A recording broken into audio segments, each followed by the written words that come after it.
जय हिंद दोस्तों, यूपीएससी हिंदी के इस ऑनलाइन प्लेटफॉर्म पे मैं अवनीश सिंह आप सभी का स्वागत करता हूं। आज हमारा है ये 11वां लेक्चर, 10वां। तो देखते हैं हम लोग, आइए अपने प्रश्नों से स्टार्ट करते हैं। और जो हर बार मैं बोलता हूं कि आप लोग इसको एज अ टेस्ट लें, एज अ लेक्चर लेंगे तो ये आप लोगों को बहुत फायदा नहीं करने वाला है। ठीक, आप इसको एज अ टेस्ट ही सॉल्व करें। चलिए देखिए, पहला प्रश्न है लेखानुदान। लेखानुदान जिसको बोलते हैं वोट ऑन अकाउंट, क्या बोलते हैं? Vote on account. ठीक, allows the union government to, ये क्या करता है? संघ सरकार को अनुमति प्रदान करता है, किस लिए? सार्वजनिक ऋण लेने के लिए, आरबीआई से धन उधार लेने के लिए, राज्यों को अनुदान प्रदान करने के लिए, और निश्चित अवधि के लिए भारतीय संचित निधि से धन निकालने के लिए।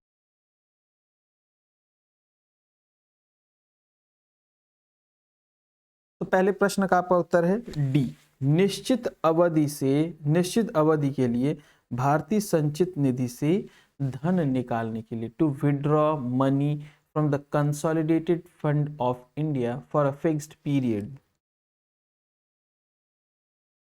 देखिए अनुच्छेद कौन सा है? 116। ठीक, विनियोग विधेयक के समय सीमा के अंदर पारित न होने की स्थिति पे क्या करेगी संघ सरकार? अगर उसको धन, ये है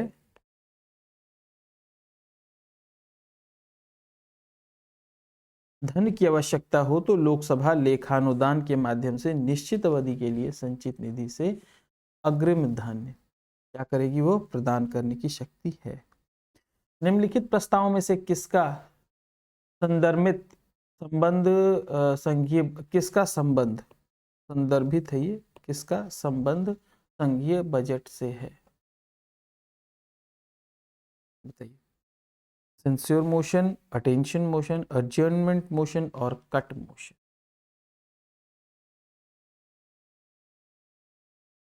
तो किसका है? Cut motion. कटौती प्रस्ताव का संबंध जो है वो किससे है? संघीय बजट से है। क्या होता है ये कटौती प्रस्ताव? निंदा प्रस्ताव सरकार को दोषपूर्ण नीतियों की आलोचना के लिए लाया जाता है। ये सभी देख लीजिए, निंदा प्रस्ताव दोषपूर्ण नीतियों की आलोचना के लिए। ध्यान आकर्षण प्रस्ताव आवश्यक सार्वजनिक महत्व के विषय से संबंधित मंत्री का ध्यान आकृष्ट करने के लिए लाया जाता है। कटौती प्रस्ताव किस लिए लाया जाता है? बजट पेश करने के लिए, अनुदान मांगों पर बहस करने के दौरान संसद सदस्यों को धनराशि में वृद्धि का अधिकार नहीं है, वे मात्र कमी कर सकते हैं, और ऐसा वे कटौती प्रस्ताव के द्वारा करते हैं। जो 3 प्रकार की कटौतियां हैं वो ये और ये है। ठीक, ध्यान आकर्षण सूचना का के प्रावधान ने निम्नलिखित में से किसके क्षेत्र को सीमित किया है? ध्यान आकर्षण सूचना के प्रस्ताव ने निम्नलिखित में से किसके क्षेत्र को सीमित किया है? बताइए। Short duration discussion, question hour, 0 hour, या फिर एडजर्नमेंट मोशन। एडजर्नमेंट मोशन इसलिए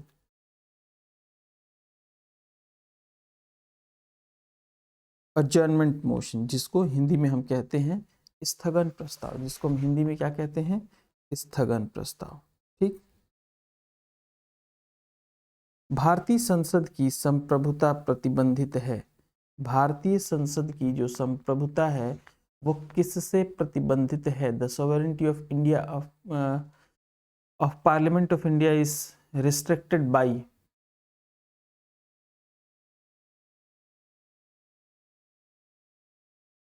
न्यायिक समीक्षा विपक्षी दल के नेता भारत के प्रधानमंत्री की शक्तियों से किससे है? तो न्यायिक समीक्षा से, न्यायिक समीक्षा से है।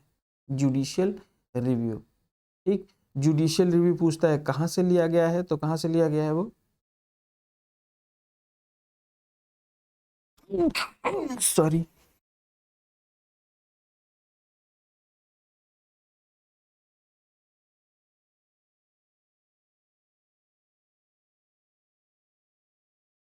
यूनाइटेड स्टेट्स ऑफ अमेरिका से। भारतीय संसद का स्वर्ण जयंती समारोह मनाया गया था। कब मनाया गया था स्वर्ण जयंती समारोह?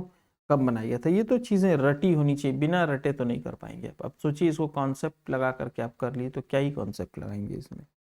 ठीक, 13 मई 2002 स्वर्ण जयंती समारोह 13 मई 2002। ठीक, अगर आप लोग को यहाँ से लगता है कोई इंफॉर्मेशन जो आप लोगों को नहीं पता है तो वो क्या कर सकते हैं आप लोग यहाँ से नोट कर सकते हैं।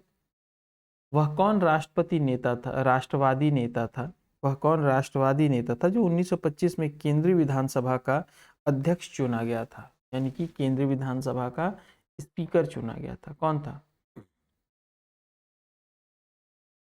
मोतीलाल नेहरू, विट्ठल भाई पटेल, वल्लभ भाई पटेल या CR दास?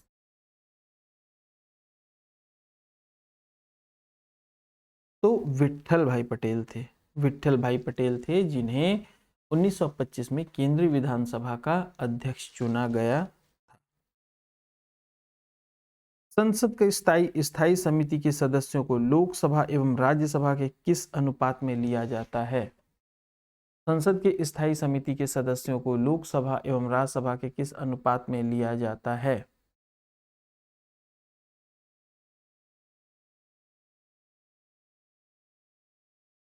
2:1 के अनुपात में, यानी कि लोकसभा के 2 तो राज्यसभा का 1, 2:1 के 2:1 के रेशियो में लिया जाता है। निम्नलिखित में से कौन सी एक सबसे बड़ी संसदीय समिति है? कौन सी एक सबसे बड़ी संसदीय समिति है?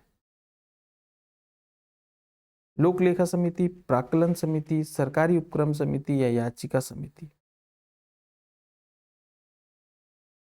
तो कौन सी समिति है? प्राक्कलन समिति, जिसको एस्टीमेट कमेटी कहते हैं, जिसको एस्टीमेट कमेटी कहते हैं। ठीक, अब ये देख लीजिए इसमें कुल कितने सदस्य होते हैं, और जो अभी हम लोगों ने पढ़ा था 2:1 का रेशियो होता है, वो देखिए 2:1 का रेशियो भी यहाँ पर है। एक प्राक्कलन समिति में कुल कितने सदस्य होते हैं? 30 या 31, आप लोग कमेंट करके बताइए, 30 सदस्य होते हैं या 31? कितने होते हैं? लोक लेखा समिति में 22 सदस्य होते हैं, 15 और 7 के रेशियो में। ठीक, सरकारी उपक्रम समिति में 22 सदस्य, तो किसमें कितने सदस्य हैं? यानी कि ये टॉपिक आपके लिए इंपॉर्टेंट है। अगर ये आपको नहीं याद है तो आप अपने नोट में इसको क्या करें, शामिल करें। ठीक, आप अपने नोट्स में इसको क्या करें, शामिल करें। नेक्स्ट है लोक लेखा समिति, जिसको कहते हैं public account committee, is presented to लोक लेखा समिति की रिपोर्ट किसको प्रस्तुत की जाती है? लोकसभा में, वित्त मंत्रालय में, राष्ट्रपति कार्यालय में या प्रधानमंत्री कार्यालय में? तो ये लोकसभा में प्रस्तुत की जाती है। कहां पे प्रस्तुत की जाती है? लोकसभा में प्रस्तुत की जाती है। नेक्स्ट है कौन सी एक संसद की स्थायी समिति नहीं है? कौन सी एक संसद की स्थायी समिति नहीं है? लोक लेखा समिति, आकलन समिति, अनुसूचित जातियों जनजातियों की समिति या सार्वजनिक उपक्रम समिति?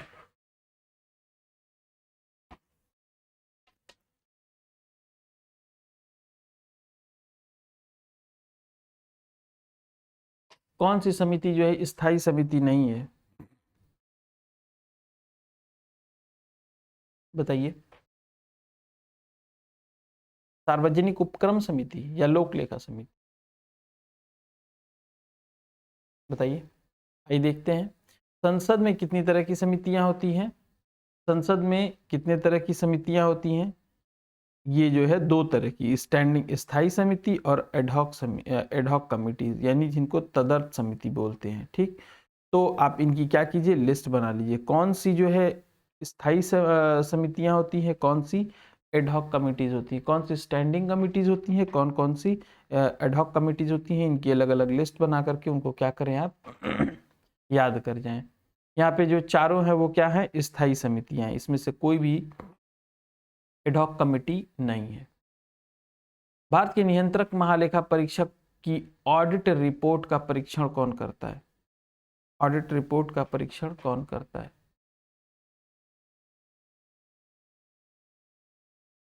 पब्लिक अकाउंट कमेटी, क्या आपका उत्तर होगा पब्लिक अकाउंट कमेटी? ये क्या दिया हुआ है वैसे, सी ही इसका विकल्प होगा, public account committee, public account नहीं, ए और सी।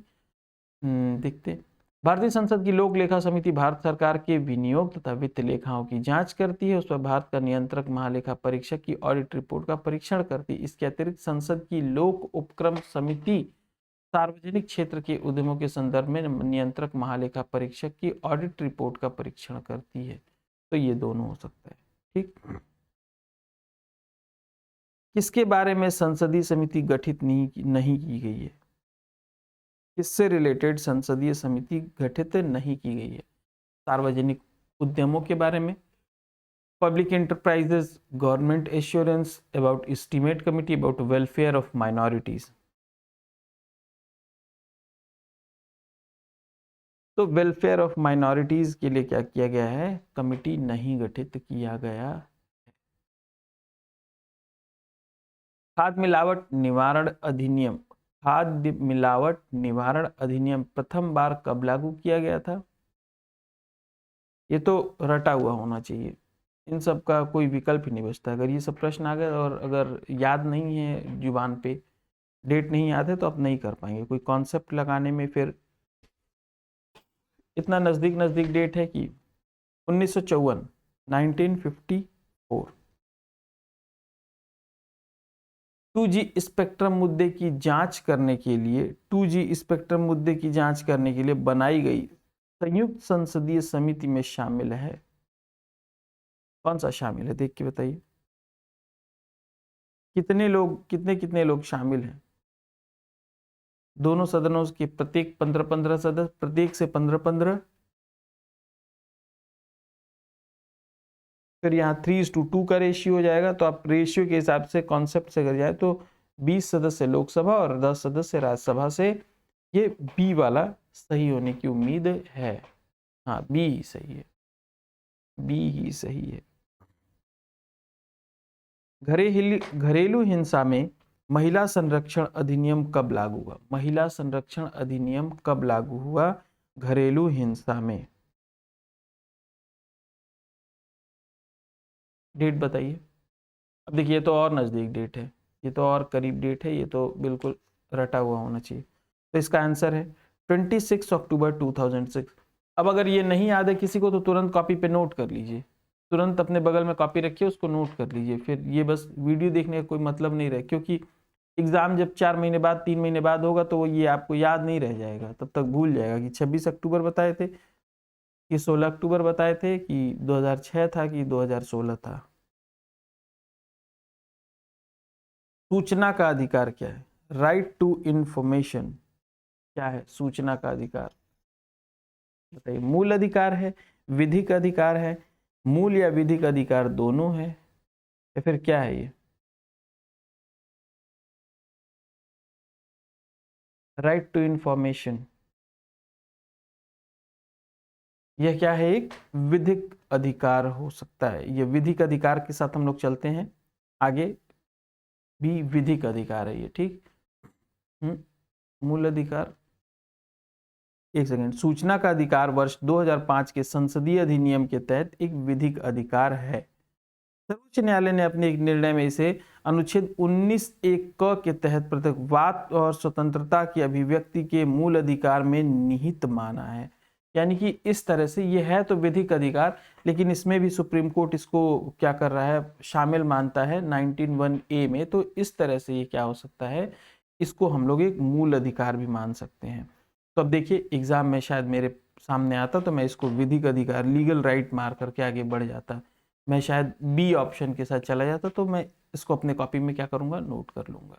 ठीक, देखिए मैं इसीलिए आप लोगों के सामने बिल्कुल रॉ फॉर्म में लेके आता हूं खुद को, ठीक, ताकि आप लोगों के साथ मैं सच्ची भावनाओं के साथ इस वीडियो को लेके आ पाऊं। मैं चाहता तो बहुत आराम से आंसर देख लेता पहले से, और या फिर क्या करता कि उसको याद करके आता, पहले से पढ़ के आता, और फिर आप लोग के पास टेस्ट सॉल्व करता कि सर को तो सब आ रहा है। नहीं, लेकिन क्यों, क्या मतलब है? जैसे आप लोगों को साबित करके कि मैं बहुत काबिल हूं, क्या फर्क पड़ने वाला है? आप लोग को सिखाने आया हूं ना यहाँ पे। तो देखिए मेरे से ये गलती हो सकती है, आप लोगों से भी हो सकती है, ये हो सकता है विधिक अधिकार लगा के चले आए। तो इन चीज़ों को नोट कीजिए कि नहीं, विधिक और उस पे दोनों पे मार्क करना है, ठीक। निम्नलिखित में से कौन सामाजिक अधिनियम नहीं है? सामाजिक अधिनियम नहीं है इसमें से कौन सा? MISA, anti dowry act, protection of civil right, protection of immoral traffic act.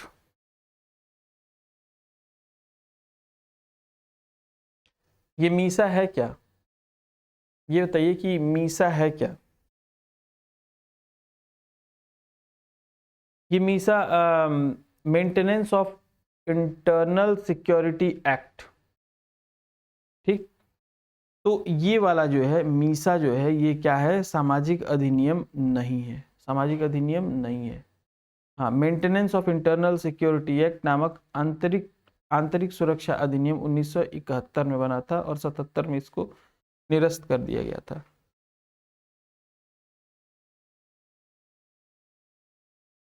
सूचना का अधिनियम सूचना का अधिकार अधिनियम 2005। Consider the following statement about right to information act 2005। Choose the one which is not provided specifically exempted.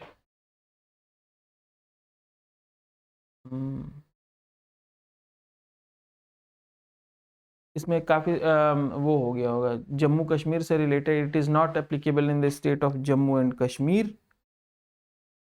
The applicant who makes a request for information must state the reasons for seeking the information. Removal of Chief Information Commissioner. Every Information Commissioner shall hold the office of 5 years till he attend the age of 65। तो इसमें दो विकल्प सही मिल रहा है, ठीक, दो गलत मिल रहा है, ठीक। तो देखते हैं, प्रश्नकाल के दौरान सूचना का अधिकार 2000 विकल्प बी में दिए गए प्रावधान के अतिरिक्त सभी प्रावधान थे। विकल्प बी का स्पष्टीकरण इस प्रकार: सूचना का अधिकार 2005 के अध्याय 2 खंड 6 के उपखंड 2 के अनुसार सूचना के लिए अनुरोध करने वाले आवेदक को सूचना के अनुरोध करने के लिए किसी कारण या अन्य व्यक्तिगत ब्यौरों को देने की अपेक्षा नहीं की जाएगी, ठीक,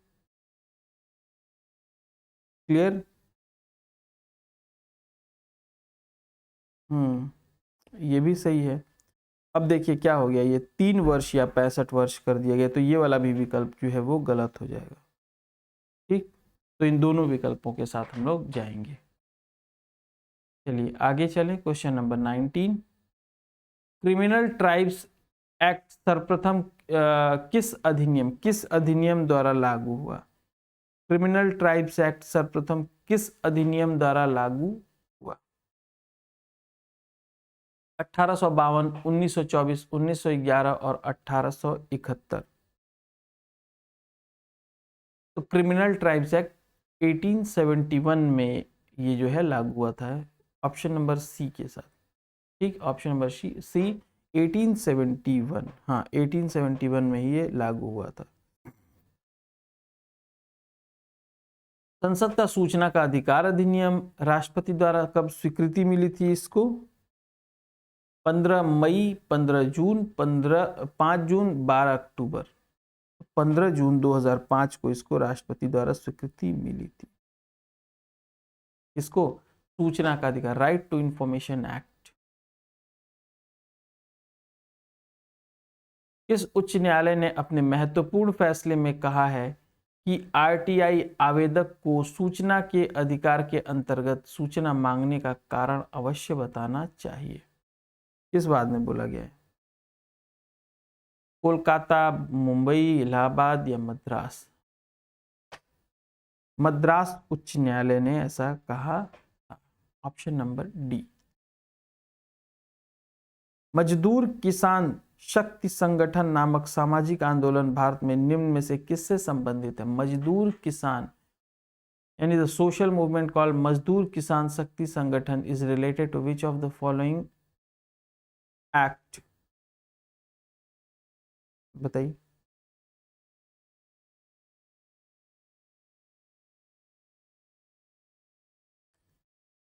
ये जो है कब 1987 में आया था ये ठीक। ये किससे है? शायद आरटीआई एक्ट से रिलेटेड है, जहाँ तक मैंने पढ़ा है, जहाँ तक मुझे याद आ रहा है। हाँ, ऑप्शन नंबर बी। मजदूर किसान शक्ति संगठन की स्थापना कब हुई थी? 1987 में हुई थी। कब हुई थी? 1987 में। इस संगठन को विशेष रूप से सूचना के अधिकार हेतु संघर्ष एवं जन आंदोलन के लिए जाना जाता है। भारत में सूचना के अधिकार हेतु जन आंदोलन की शुरुआत 1990 से मानी जाती है। कब से? 1990, जब एमकेएसएस ने राजस्थान सरकार से अकाल राहत कार्यों को दी जाने वाली मजदूरी के आंकड़ों को सार्वजनिक करने की मांग की थी और उसको लेकर सफल हुए थे। ठीक। सूचना का अधिकार अधिनियम 2005 संबंधित है। ये बड़ा फेमस केस है, यही संबंधित है इससे। कौन सा? आप लोग भी टिक लगाइए, आप लोग भी प्रयास कीजिए बताने का उत्तर। नमित शर्मा बनाम भारत संघ। नमित शर्मा बनाम भारत संघ। भारत सरकार द्वारा राष्ट्रीय हरित अधिकरण की स्थापना कब की गई थी? नेशनल ग्रीन ट्रिब्यूनल एनजीटी की स्थापना कब की गई? 2010। इन्वायरमेंट में ये क्वेश्चन जो है कम से कम तो 20 बार पूछा जा चुका है एग्जाम में। एकदम सेम क्वेश्चन कम से कम 20 बार पूछा जा चुका है।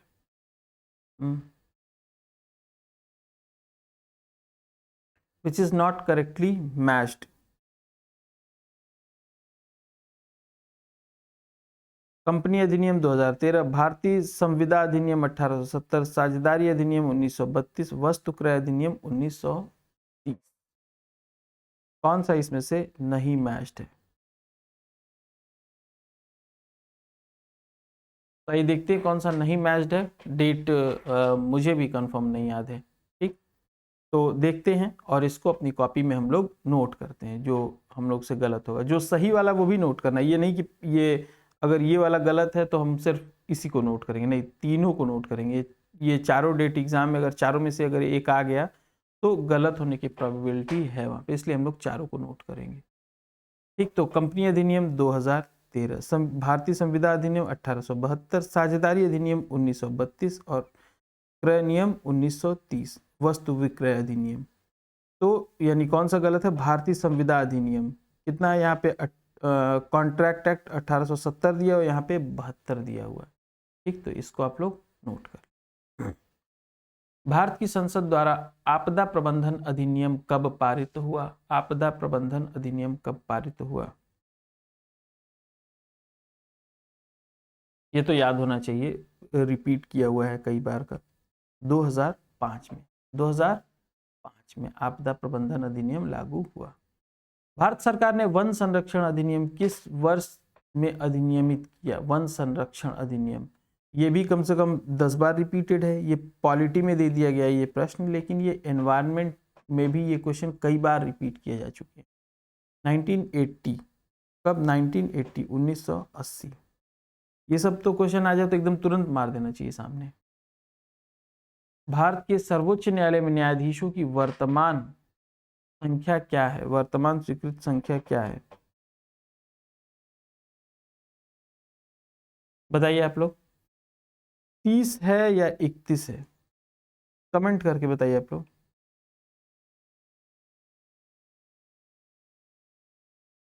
कमेंट करके बताइए 30 है या 31 है? सी है या डी है?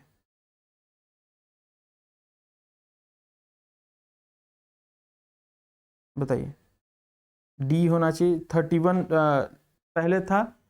क्या कहते हैं कि पहले जो है ये अभी लगभग 34 के आसपास ये हो चुका है। न 30 है न 31 है, ये कितना 34 हो चुका है लगभग। तो ये विकल्प जो है हमारा पुराना है। देखते हैं कहाँ दिया हुआ है। वर्तमान में मुख्य न्यायाधीश सहित सर्वोच्च न्यायालय में न्यायाधीशों की कुल संख्या 34 हो चुकी है। 33 न्यायाधीश और एक मुख्य न्यायाधीश। ठीक, तो टोटल कितनी है? 34 है। भारत के सर्वोच्च न्यायालय के कार्यवाहक मुख्य न्यायाधीश की नियुक्ति कौन करता है? भारत के सर्वोच्च न्यायालय के कार्यवाहक मुख्य न्यायाधीश की नियुक्ति कौन करता है?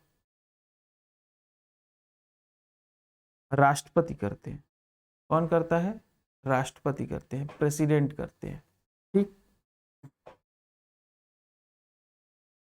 सर्वोच्च न्यायालय का न्यायाधीश अपना पद त्याग सकता है किसको पत्र लिख करके? किसको पत्र लिखेगा वो बताइए?